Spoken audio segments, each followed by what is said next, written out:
attached to left. अरे अभी चालू मत कर, लिख ले।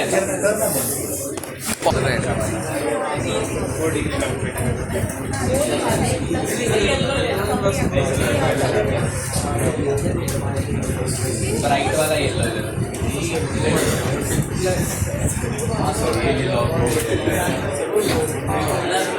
दिखना चाहिए।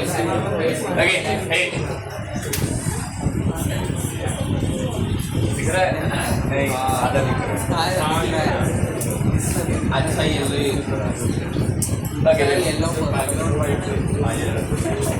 देखो सबस्ट्रेट में सबस्ट्रेट क्या रहेंगे नाम इधर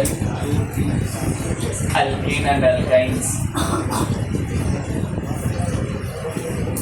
नेक्स्ट रिएक्टिविटी अगर देखा जाए रेट डिटरमाइनिंग स्टेप को ऑब्जर्व करेंगे। रेट डिटरमाइनिंग स्टेप में क्या हो रहा है ना, इलेक्ट्रोफाइल अप्रोच कर रहा है C double bond C। Okay, तो इसका मतलब कि सबस्ट्रेट पार्ट को अगर ऑब्जर्व किया जाए C डबल बॉन्ड C में अगर कोई इलेक्ट्रॉन डोनेटिंग ग्रुप बॉन्डेड है देन तो फिर बोल सकते हैं कि रिएक्टिविटी इंक्रीज होगा क्योंकि C डबल बॉन्ड C का न्यूक्लियोफिलिसिटी इंक्रीज होगा। ओके, अगर similarly electron withdrawing group bonded है देन तो फिर क्या बोलेंगे कि रिएक्टिविटी डिक्रीज होगा। Is this point clear? समझ में आ रहा है? ओके, तो न्यूक्लियोफिलिसिटी इसका इंक्रीज होगा, इधर न्यूक्लियोफिलिसिटी इंक्रीज होगा देन तो फिर रिएक्टिविटी इंक्रीज होगा, न्यूक्लियोफिलिसिटी डिक्रीज होगा, रिएक्टिविटी डिक्रीज होगा। हम ऐसे में देखेंगे कि रोटेटिंग है तो ज़्यादा डेल्टा नेगेटिव आ जाएगा। हाँ वही तो है। आपने न्यूक्लियोफिलिसिटी है ज़्यादा, इलेक्ट्रॉन डेंसिटी दे रहे हैं, हो गया। ओके, पॉइंट क्लियर है? समझ में आ रहा है? अब इधर अभी ये रिएक्टिविटी के ऊपर क्वेश्चंस करेंगे तो उसमें कुछ कंफ्लिक्ट्स आते हैं, डिस्कशन करेंगे। ओके, लेकिन उससे पहले एक मिनट कुछ क्वेश्चंस देख ही लेते हैं। ठीक,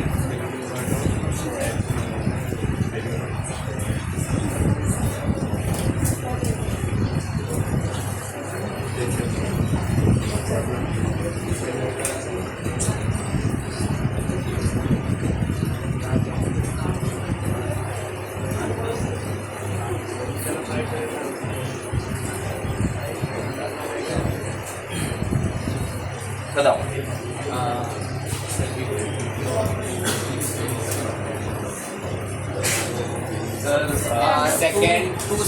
सेकंड फर्स्ट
ध्यान से चलना।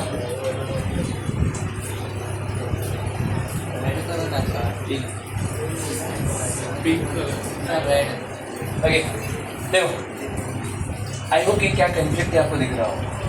ओके, रेट डिटरमाइनिंग स्टेप, इस टाइप का डिस्कशन हम कहाँ पे किए हैं? इलेक्ट्रोफिलिक सब्स्टिट्यूशन के टाइम किए थे। अमाइड वाला केस में NHC डबल बॉन्ड OR वाला केस में हम डिस्कशन किए थे कि हाँ उसको स्ट्रॉन्गली एक्टिवेटिंग में क्यों रखा जा रहा है। ओके, कुछ ऐसा डिस्कशन किए थे ना कि इधर NH3 डबल बॉन्ड R है नाइट्रोजन का लोन पे, तो मोस्टली इधर ही डिलोकलाइज हो रहा होगा, तो फिर भी इसको स्ट्रॉन्गली एक्टिवेटिंग क्यों बोलते हैं।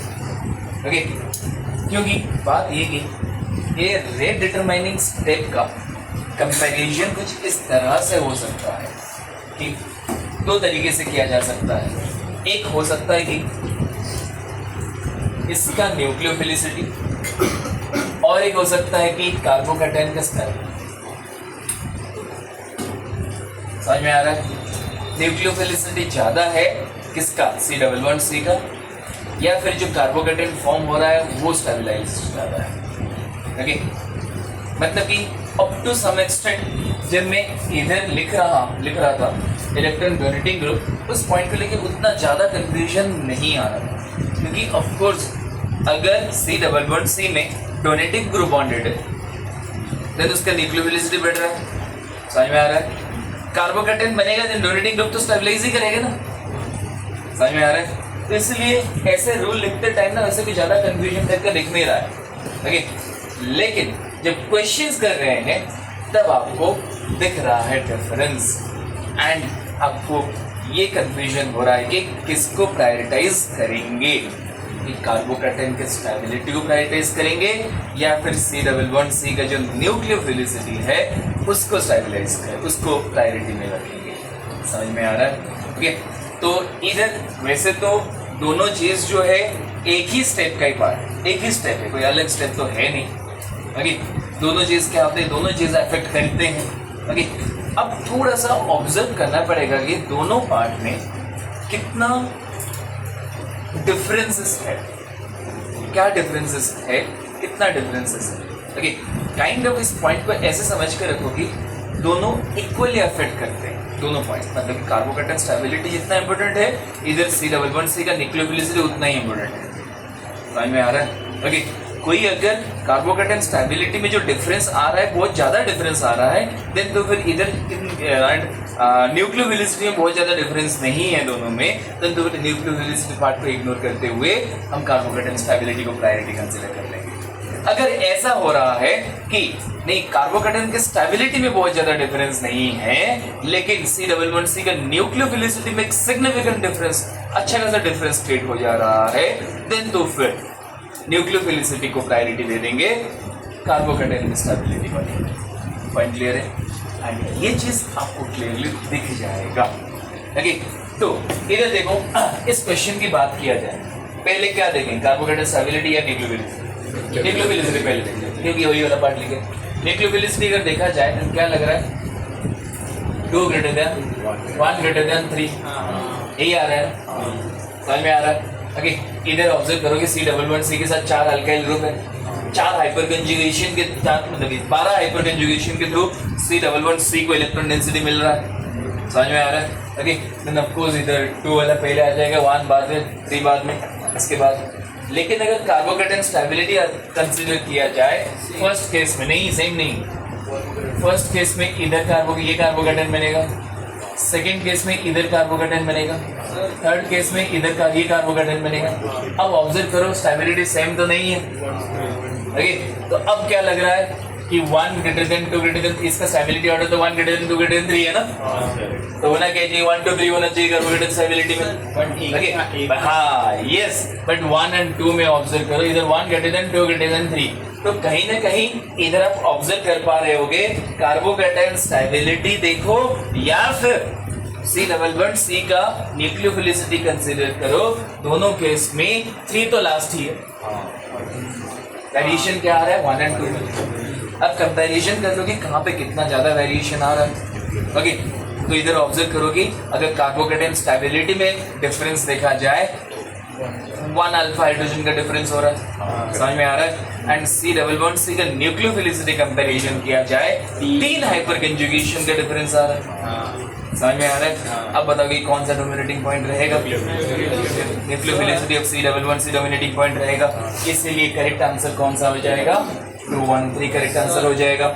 यस, कुछ सर यहाँ +2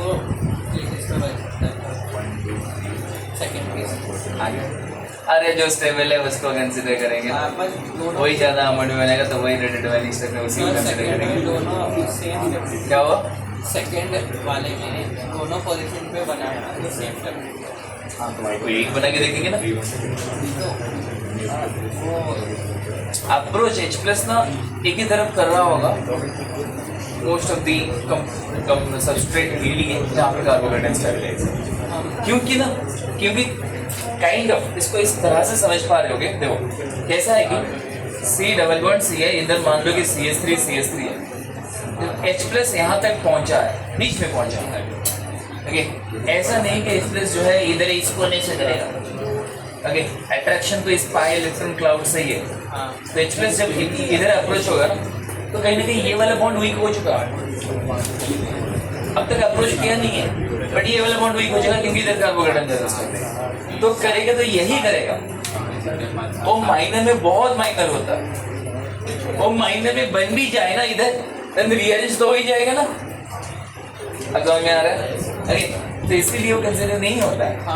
हम सेकंड केस में ऐसे नहीं देखा C+1 के तो वो ये है तो वो फास्टर बनता है। नहीं उसका फास्टर, इसको स्पीड से आप रेट से कैसे रिलेट करोगे बताओ?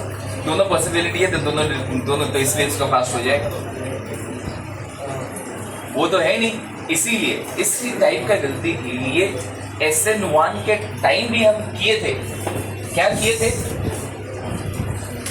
मैं अगर ऐसे बोलूं इसका रिएक्टिविटी ज्यादा रहेगा या किसका रिएक्टिविटी ज्यादा रहेगा टुवर्ड्स SN1? नीचे वाले का ऊपर वाले का? ऊपर वाले का। क्यों? इधर कार्बोकेटाइन बन रहा है, रीअरेंज हो गया, इधर कार्बोकेटाइन बन जाएगा। ये कार्बोकेटाइन ज्यादा स्टेबल है, ये कार्बोकेटाइन कम स्टेबल है। लेकिन नहीं, पहला कार्बोकेटाइन यही हमारा रेट डिटरमाइनिंग स्टेप है, तो ये हो जाएगा आंसर। डाउट समझ में आ रहा है? तो ये तो अनदर स्टेप हो गया। ओके, तो बात ये कि इधर जब भी कार्बोकेटाइन बनाएंगे, दूसरा वाला तो नहीं बनाएंगे, तो एक ही बना के चेक करेंगे, एक ही बना के कंसिडर किया जाएगा, तो अप्रोच एक ही हो रहा हो। अब समझ में आ रहा है? ओके, एक ही बना के कंसिडर करेंगे ना, वो तो एक माइनर हो गया, एक पॉसिबिलिटी कंसिडर करेंगे। ओके, पॉइंट क्लियर है? अभी समझ में आ रहा है? ओके, हम ऐसा नहीं, उसका डाउट ये था कि सर इधर H प्लस इधर करो या इधर करो, दोनों केस में सेम स्टेबिलिटी मिल रहा है कार्बोकेटाइन को इधर, लेकिन इस तरफ ही करना पड़ेगा, सही इस तरफ ही करना पड़ेगा, तब जाकर स्टेबिलिटी मिलेगा। तो ये फास्टर नहीं हो जाएगा? इसको फास्टर मतलब समझ में आ रहा है? रेट ऑफ रिएक्शन, स्पीड ज्यादा हुआ। इसके थ्रू आप कैसे रिलेट कर सकते हो? कोई रिलेशन है क्या इस चीज का? ये फास्ट होगा नहीं है ना? समझ में आ रहा है? ओके, फास्ट होने के लिए दो चीज हो गया इधर। एक तो हो गया कार्बोकेटाइन ज्यादा स्टेबिलिटी तो जल्दी फॉर्म होना चाहिए। ओके, अनदर चीज हो गया कि न्यूक्लियोफिलिसिटी ज्यादा रहेगा तो जल्दी फास्टर अप्रोच होगा। इलेक्ट्रॉन डेंसिटी C में ज्यादा है तो फास्टर अप्रोच होगा। अब ये पॉइंट समझ में आ रहा है? ओके, अभी इधर दो पॉसिबिलिटीज आ रहे हैं, उसकी वजह से फास्ट हो जाएगा। उसके वजह से मेजर टू माइनर रेशियो जो है वो उसमें ज्यादा रहेगा। इसमें तो ओनली प्रोडक्ट 100% प्रोडक्ट फॉर्मेशन हो रहे होंगे। इधर के जो प्रोडक्ट मेजर प्रोडक्ट को एक रहे होंगे 90-95% होंगे, बाकी 5% वेस्ट हो गए काइंड ऑफ, ये बोला जा सकता है। समझ में आ रहा है? ओके, तो यही पॉइंट हम डिफरेंशिएट किए थे कि reactivity, activating, deactivating and directing nature. Directing nature अलग चीज़ है, ये अलग चीज़ है। मिक्सअप मत करो, ये दिमाग में मिक्सअप हो रहा है इसलिए हो रहा है। ओके, समझ में आ रहा है? क्योंकि उसके थ्रू तुम्हें ऐसे लग रहा है कि सर इधर क्या होगा कि ओनली प्रोडक्ट बनेगा, इधर एक मेजर माइनर हो रहा है, देन यही फास्ट हो जाएगा। नहीं, इसका फास्ट के साथ क्या रिलेशन है? पॉइंट क्लियर है अभी? ओके, हाँ, यस बोलो।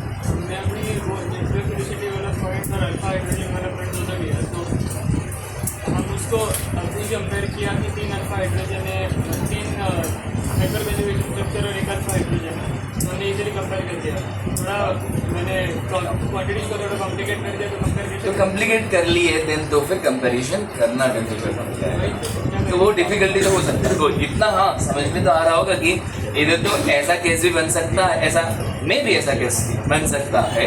मैं भी बोल रहा हूँ, मैं भी ऐसा केस बन सकता है जहाँ पे हाइपर कंजुगेशन एंड इधर जो मतलब C का न्यूक्लियोफिलिसिटी एज वेल एज हमारा कार्बोकेटाइन स्टेबिलिटी, उनमें जो डिफरेंसेस आ रहे होंगे वो ऑलमोस्ट सेम आ रहे होंगे, या फिर इसमें भी वन डिफरेंस में भी वन डिफरेंस हो रहे होंगे। एक पॉसिबिलिटी हो सकता है। देन उधर क्या होगा, कंपैरिजन करना डिफिकल्ट हो जाएगा, कर नहीं पाएंगे। समझ में आ रहा है? तो वो अनसर्टेनिटी रहेगा। ओके क्लियर, आगे बढ़े। चलो 312 इधर क्या होगा आंसर? 312 क्यों? क्योंकि इधर कार्बोकैटायन स्टेबिलिटी से ये हाँ। और यहाँ न्यूक्लियोफिलिसिटी से ओके अगर हम न्यूक्लियोफिलिसिटी की बात किया जाए, याद होगा इसका डोनेटिंग बेहतर होता है। समझ में आ रहा है?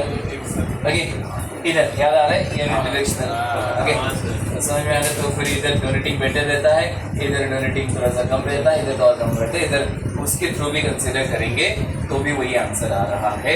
कार्बोकैटायन स्टेबिलिटी के थ्रू भी वही आंसर आ रहा है। ओके वैसे अगर डिफरेंशिएट किया जाए, न्यूक्लियोफिलिसिटी की बात किया जाए, आप बोलोगे सर इधर 6 अल्फा हाइड्रोजन, इधर 6 alpha hydrogen, almost same type का ही है। लेकिन उसके थ्रू कंपेरिजन हो ही नहीं रहा है।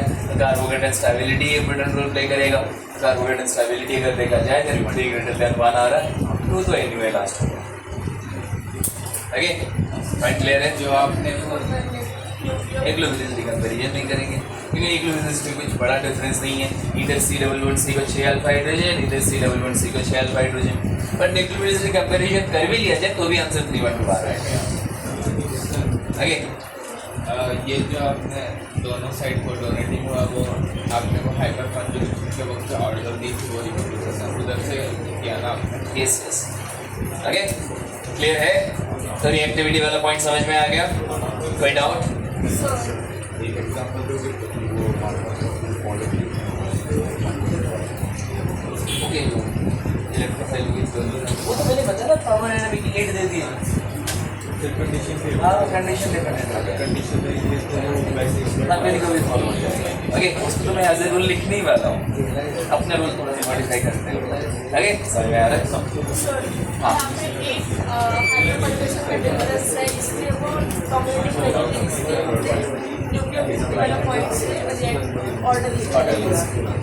ओके ये हो गया सबस्ट्रेट वाला पार्ट।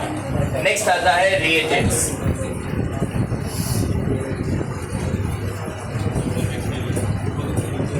रिएजेंट्स देखा जाए तो इधर 2 केस बन जाएंगे, electrophile without lone pair and electrophile with lone pair. Without lone pair case में हमारा HX हो सकते हैं। ओके इसमें इन generally HCl, HBr, HI consider करते हैं, HF कंसिडर नहीं करते हैं क्योंकि हाईली एसिडिक नहीं है, वीकली एसिडिक है। ओके तो इन जनरल इधर HCl, HBr and HI consider किया जाता है। यहाँ एक्सपेक्ट कर सकते नॉट प्लस आई माइनस से लेकर हाईली एसिडिक। ओके नेक्स्ट इधर और क्या हो सकता है? H प्लस विथ H2O, ये एंड है, समझ में आ रहा है? H प्लस विथ H2O, इधर H3O प्लस लिखा हुआ है। Okay H plus electrophile without lone pair है, H2O न्यूक्लियोफाइल। नेक्स्ट स्टेप में सेकंड स्टेप में न्यूक्लियोफाइल की तरह अटैक करने के लिए और क्या हो सकता है? पानी हो गया, अब दारू। ओके H प्लस ROH, ये भी हो सकता है। पॉइंट क्लियर है? समझ में आ रहा है? Next electrophile with lone pair, ये क्या होगा? X2 इधर पता चल रहा होगा ओनली क्लोरीन, ब्रोमीन, आयोडीन हो सकता है, क्लोरीन कभी भी नहीं होगा। एमटीडी ऑर्बिटल है ही नहीं। समझ में आ रहा है? ओके X2 हो गया। नहीं ये कुछ अलग प्रॉब्लम होता है बट कंसिडर करते हैं। प्रॉब्लम अलग है, प्रॉब्लम क्या है वो बाद में डिस्कशन करेंगे। ओके क्या काइंड ऑफ रिवर्सिबिलिटी रहता है इधर भी, बट फिर भी कंसिडर किया जाए, क्वेश्चन क्या कंसिडर करते हैं। ओके बट हाँ ठीक है, आप लिखो या नहीं लिखो, ठीक है इसको हाईलाइट करके रख लेता हूँ। में भी सेम होगा ना नहीं अच्छा इधर ऑब्जर्व करो X2 है और क्या हो सकता है? X dash. ये X डैश समझ में आ रहा है? इंटर हैलोजन कंपाउंड समझ में आ रहा है? ओके Br हाँ BrCl और क्या हो सकता है XOH, नाम क्या है